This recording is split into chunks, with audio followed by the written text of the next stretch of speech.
Hi there, Lindsay here, the Frugal Crafter. Time for our Saturday fireside space heater side chat. Actually, no space heater today because it's getting warm. It's not really that warm down here, but it's warm enough that I don't need the space heater going, so that's a good plus for the week. When I was in Girl Scouts, our leader used to say, okay, what was the rose, the bud, and the thorn? Because, we were, be camping and being crabby and, we'd have our little attitudes. And, so you had to figure out the rose, what was the best thing about the week, or the day, or whatever. The bud, what is making you feel hopeful about tomorrow? And then you have the thorn. The thorn would be what wasn't so great. So that's what I'm thinking about as I'm recording this chat today. Now let me look here, make sure we're okay, we're rolling. Oh, good. I'm never quite sure. I'm always pretty sure that it's rolling, but looking at the camera, it's sometimes tough to tell, especially on these very unscripted, unplanned chats, although I do have my notes there. So this week I was kind of in a bad mood. It's Friday when I'm recording this. Sometimes I'll be all full of vim and vigor and pep and energy, and it'll be like Wednesday and I'm like, woohoo, I'm going to record my weekend chat because I'm just feeling so inspired and I just can't wait to share it. And this week was not one of those weeks. This week was one of those, I was irritable and cranky and I just felt like a lazy, unmotivated bag of crap pretty much for the most of the week. And I got a good night's sleep last night. That really changed my perception of the world, and the weather's been warm. It was in the 80s yesterday. It's 84 right now, so I am so excited. I actually have flip-flops on, so that's very exciting, and shorts. I walked the dog without a coat today. Usually I am like, I'll go walk the dog pretty early, and I'll have, jeans and the wool socks and sneakers and, long sleeve t-shirt and maybe a sweater and a jacket. And today I was able to just go out like this, and I was completely comfortable, and that was just wonderful. It wasn't even that buggy, even through the woods. So I was very happy about that. And I just love it when I can sit on my porch and it's just a little bit of a breeze and I can watch the birds and it's just nice. I could see neighbors walking by and kids riding by on their bikes. I just like that.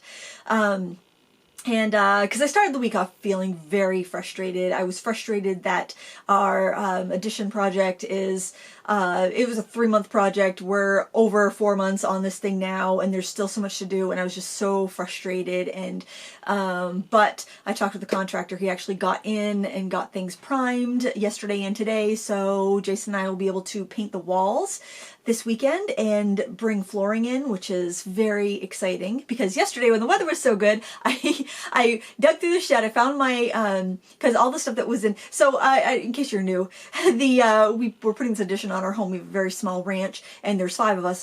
We have 3 teenagers. And so we tore down the attached garage, which had my office built into it. That was kind of an ad hoc, adding some space when the twins came along thing that my husband and I did. We bought this house in 1999. And it was going to be a starter home, but just the location is really great. And once I'm like kind of settled somewhere, I don't like to move. So that was kind of a big, bone of contentment. Oh, in case I don't have my rings on because I was kneading bread right before I started filming this. So, so don't read anything into that. They're upstairs in a little ring dish next to my, my sink. I've got to go start the oven in a few minutes. It's all right if they raise a little bit more. I'm doing potato rolls. I actually had to discard some sourdough starter because I put my sourdough starter in the fridge. It was taking over my life. The sourdough bread thing from last week, I had to bake loaves every day or throw away the starter. I didn't want to throw away the starter. So I was making like sourdough pancakes and all of this stuff. And I'm like, I gotta stop the insanity. Like, remember in the 80s, like Susan Powder, like, stop the insanity. I'm like, sourdough insanity. This is a crazy hobby. I'm always thinking about it. But the good thing about having a hobby like sourdough where you're always thinking about what do you have to do next? What is your bread doing? What is your starter doing? You have to have that simmering in the back of your mind. When you've got that simmering in the back of your mind, you're not worrying about other things. And I'm one of these people that has this monkey mind that's constantly churning. When everything's all set and I'm feeling pretty good, I was like, no problems for me. Everything is good. I can relax. My brain will dig. It'll find something to make me worry about it. Like, have you seen your birth certificate lately? Do you know where your children's social security cards are? Just something like, something just will start bubbling up that I will have to worry about until I dig around and, solve whatever that thing is. So keeping my mind busy on something is very advantageous. And then, you throw in the not getting great sleep this week. I don't know why. I think it's because I don't get tired enough during the day because the gym is closed and I like to swim and I can't swim because it's not warm enough.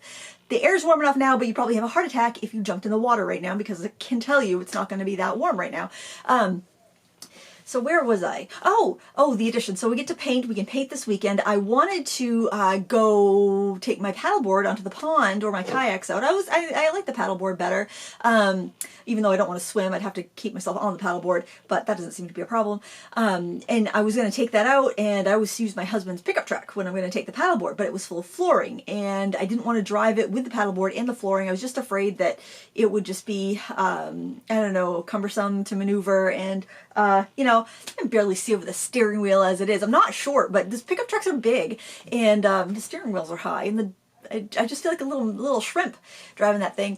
So I didn't go to the pond yesterday, but the flooring will be out of the truck this weekend, and then I'll be able to kayak and paddleboard to my heart's content whenever I feel like it, whenever I need to burn that energy off, which is kind of an issue I have. I have that kind of like nervous, restless energy a lot of the time, which you probably maybe have picked up a little bit on like videos and stuff, but yeah, so I'm very excited because once it's painted, the electrician's coming in next week and to finish up hooking up the lighting. I got a chandelier on the way. It should be here actually, according to Amazon, but I noticed our packages are a few days delayed because I think they drop them off at the post office and they sit for a few days. I wanted to get one of those like Sputnik style chandeliers for my closet. I know, how silly is that, putting a chandelier in a closet, but it was the wingspan on those suckers were so big that I was afraid that I would regret it because it would end up taking away from like some shelving space or storage space or clothes space. So I decided to go with a different sort of chandelier, but I wanted a chandelier in that closet. I'm like, I need some whimsy in my life. My life is so serious. I need some whimsy. So that's what I did. I don't know if I'm in love with the chandelier I ordered, but it's fine for now. It's cute. It's fine. It's nothing over the top. It's a nice modest chandelier for your closet, as one has.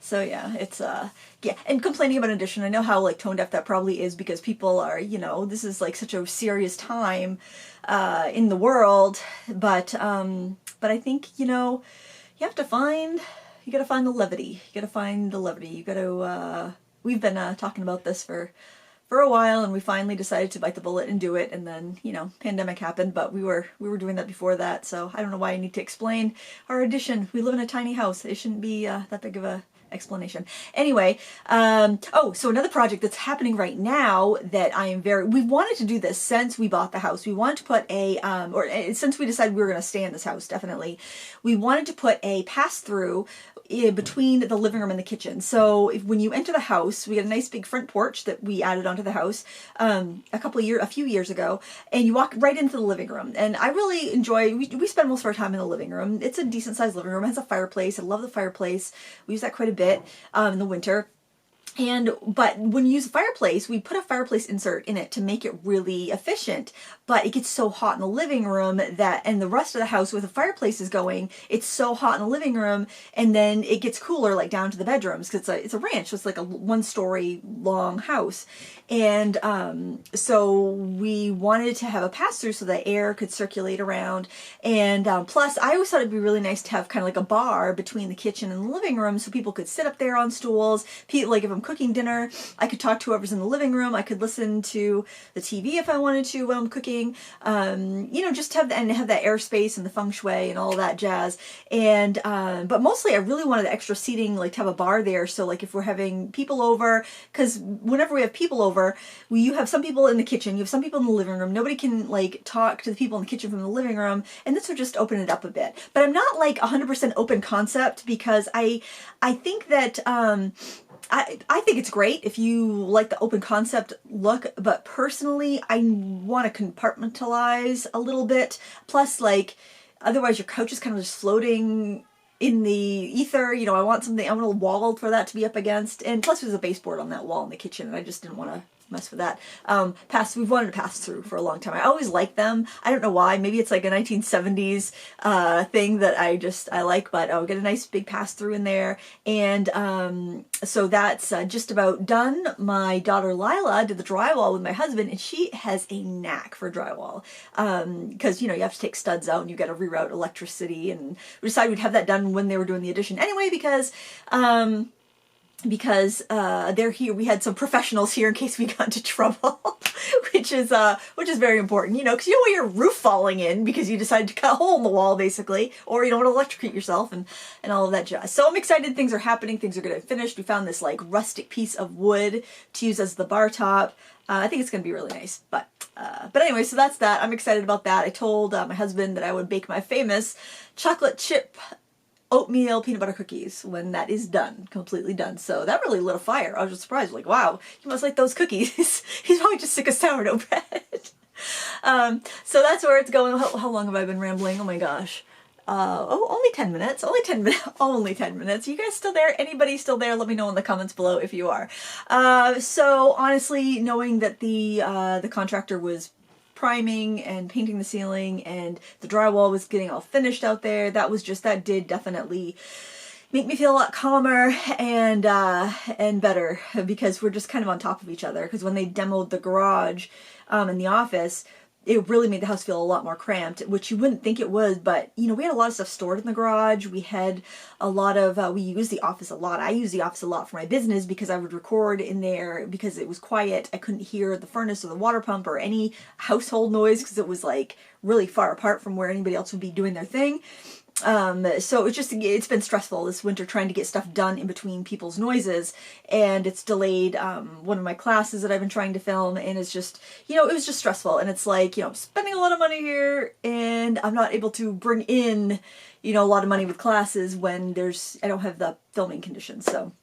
So that's almost done, and I will be able to move into the room on the other side of that wall, which is currently my son's bedroom, and that will be my filming studio until the kids move out, and then the addition will actually be my my studio where I'll be able to have students and stuff. But for right now, it's going to be extra living space because, boy, howdy, do we need it. Do we need to be able to spread out a little bit. So here is check out this marvel of engineering here. I took my palette, because I did a little video about plastic palettes, and the edges were cracking on this one, and this is where I have my Graham paints. I love my Graham paints. And so some people had talked about taping the lid because it was starting to crack, and so I did. I used this funky duct tape. I thought I might have enough to cover the whole lid, but I didn't, so I just did the edges. I might do something else in the middle, or I might just leave it the way it is, because, I mean, who the heck cares? I just don't want it to, you know, break apart and you know, I want my paint to be protected, because I have a lot of paint in this palette still, and I mean, I like this palette. I like the layout of it. The inside is nice and bright, so I don't have any mixing issues. I mean, there are like hundreds of paintings worth of paint in here, and I love that Graham paint, so I do not see myself like scraping it out to save it and putting it in something else. This is fine.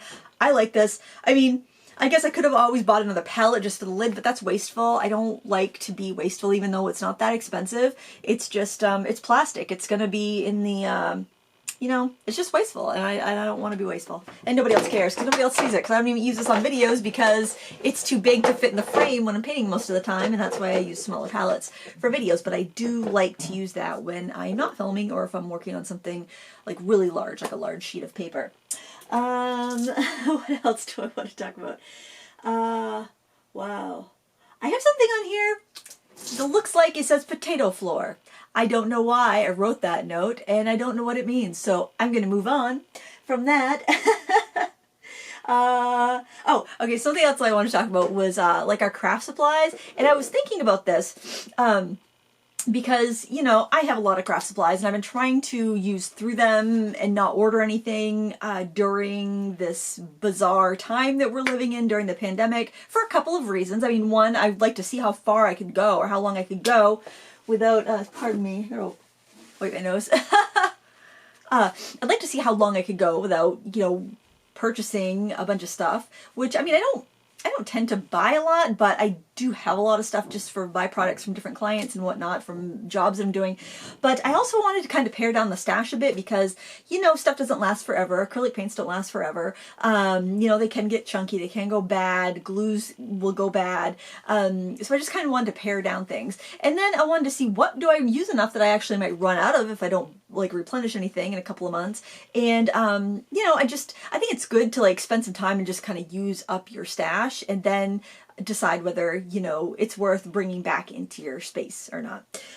So where am I going with? Oh yeah, so I was thinking about this thing. You've probably heard of like the food pyramid, which I don't think is a thing anymore. I think they do something different now. Or like Maslow's hierarchy of needs. That's what I think of, those both things. So I think of a pyramid, and I think at the tip of the pyramid, there's like 3 different sections of your pyramid of craft supplies, and on the top section of the pyramid you have your really precious supplies that are almost too precious to use. They are like your, you know, most expensive watercolors, most expensive color pencils, those things that you're saving just for when, just for the best, most perfect project. It might be, you know, that sheet of, you know, paper that you bought like for $2 at a scrapbook store, and you know, you don't want to waste it because you can't get it again, and so you're saving it, you're hoarding it. So you have the too precious to use on the top tip of your triangle.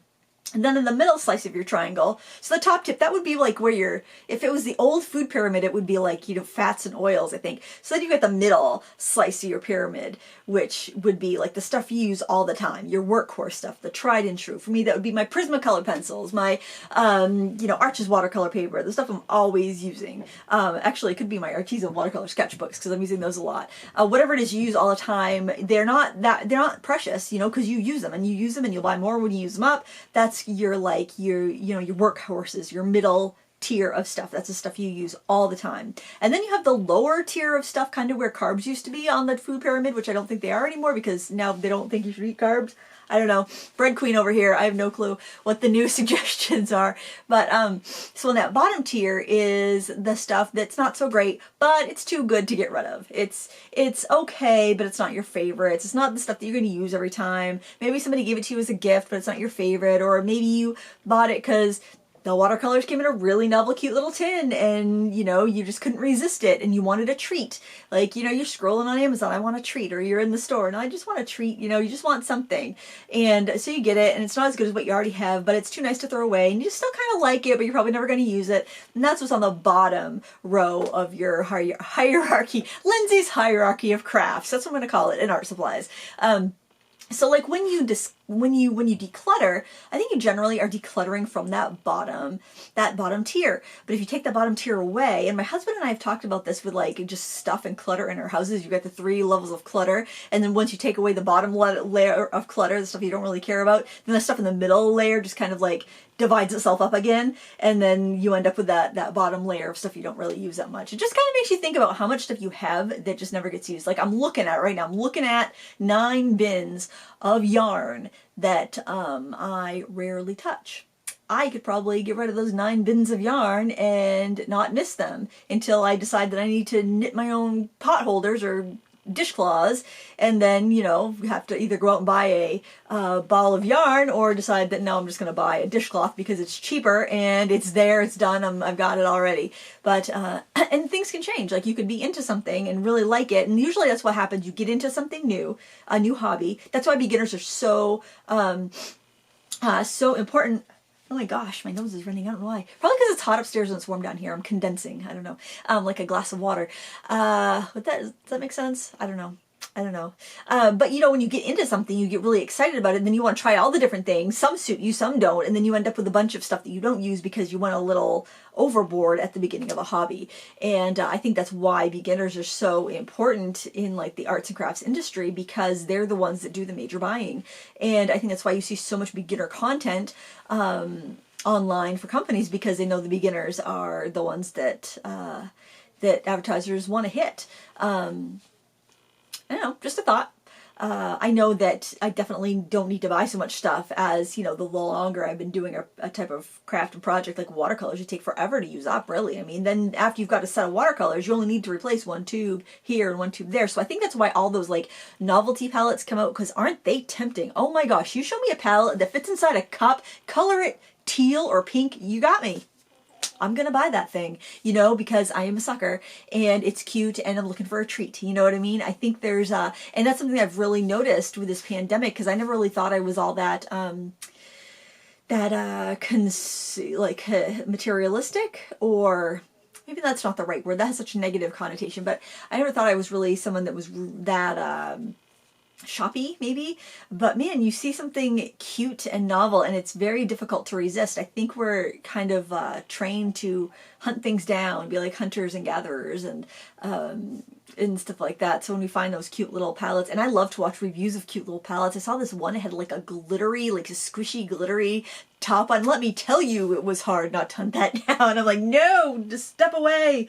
It's so cute though. Or like little watercolor palettes look like boxes of chocolate, you know, just stuff like that. I don't know why. I don't need them. I know the paint's probably not going to be that great. It's definitely not going to be better than anything I have already, but it's so tempting because it's cute. Then I start thinking, well, I could buy it and then put it in the gift box to give to a friend for their birthday or for Christmas or something like that. And that's another thing. I still have a box of gifts, like things that I bought that I thought, this is awesome. I don't need it, but it's so cool. I'm going to buy it so I have a gift for when I need a gift, you know. But I find that when I do that, I rarely ever find the person that could benefit from that gift, because I didn't buy it with a specific person in mind. I bought it with me in mind. And I don't know anybody that's just like me, so, which is probably a good thing, but, you know, makes the gifting very difficult.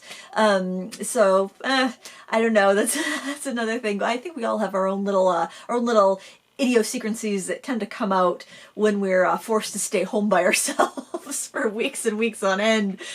I am so thankful that I'm not quarantined alone. I don't know how you guys that are home alone do it. I would have cracked by now. I definitely would be, you know, I don't know. I would be, who's that? Was it Hugh Hefner, the guy that went crazy? The Howard Hughes? I don't know, the guy that went crazy and would like not clip his fingernails, or he would save, I don't know, there was some weird rich eccentric guy. Yeah, I would have cracked by now, definitely.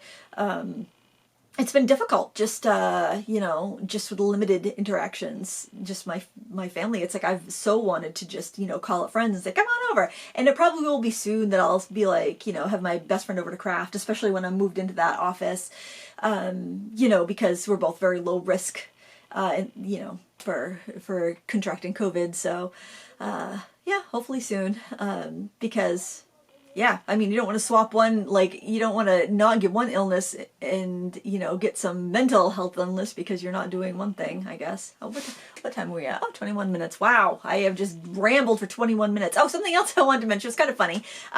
It was kind of funny, and I was frustrated. It was kind of like, I can't believe I did that. But then I was kind of like, whew, now I get to reorganize my washi tape. So I was, Jackson, my son, his girlfriend needed to borrow some markers. They were designing some t-shirts for school. The school's not happening, but they were getting these t-shirts ready for next year, or maybe the tail end of this year. So I have bags of markers up on the top shelf, and you may know, you may not, I don't know. I don't know how much you watch my channel or follow me on various social medias, but I do a lot of freelance work for marker companies. So I have like several brands of markers up there in their cases, and sometimes brands come out with new versions of their packaging or whatever, and so I need to use their newer versions when I'm doing work for their websites. And so I had some older versions of a brand of markers up there, so I was lending that out. Well, I went to pull that. I do not like the way I have that. It's basically, well, you know what, why am I describing this? This is video, for goodness sake. So if you see that, all those bins up there on top of my cubes there, those are just like sacks of markers. See my washi tape over there, so pay attention to that.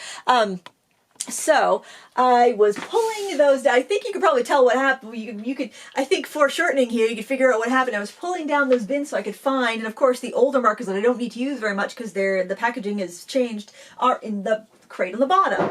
And so as I was pulling that, they tumbled down. They knocked down the washi tape, went all over the place, and I was, you know, in my mood. It was Monday. I was just very annoyed with everything. And so I went upstairs and dumped all my washi tape all over the house, and now I'm gonna have to go downstairs and pick it up and reorganize it. My husband looks at me. He goes, let's be honest, you're looking forward to going down there and picking up that washi tape and reorganizing it, aren't you? And I'm like, you know, I kind of am. And It was pleasant. I find that very pleasant to like sort through things and color coordinate them. That's a printer's tray. I just recently put the washi tape in the printer's tray because I had them in clear acrylic box frames, and that worked out pretty well, but I had them in a drawer and I couldn't easily see what I had, so that way I can look and see what I have. And then I have some extras in that drawer in some shallow baskets. Stuff that I don't use as often, or I don't like as much. I should probably just go through and, you know, only put my favorites in there and just give the rest away, because I have so much, it's going to get gummy and you're not going to be able to peel it apart by the time I actually get to using it all. Definitely got to look at my 3 tiers of crafty crap and decide what washi tape I should get rid of. But then I can always use it to tape down like the borders of my sketchbook, so I have a nice little, like, you know, frame. This is gonna be up in Critique Club. If it's not right now, I think it will be, because it's already ready to go. I just gotta hit publish. The second May project in Critique Club. That's that. And then a time lapse will be on Sketchbook Sunday. But yeah, so I can always use it. So that's my problem. It's like I don't want to get rid of something that's perfectly good that I could use. But then again, it's like, seriously, Lindsay, let's be real. How much do you need? So I'm gonna leave you with that thought, because my bread is probably ready, all risen and ready to go. And I really don't have anything else to talk about because I don't know what potato flour meant. That's it. Thank you so much for watching. I hope you had a good week. Hope you're having a great weekend. And until next time, happy crafting.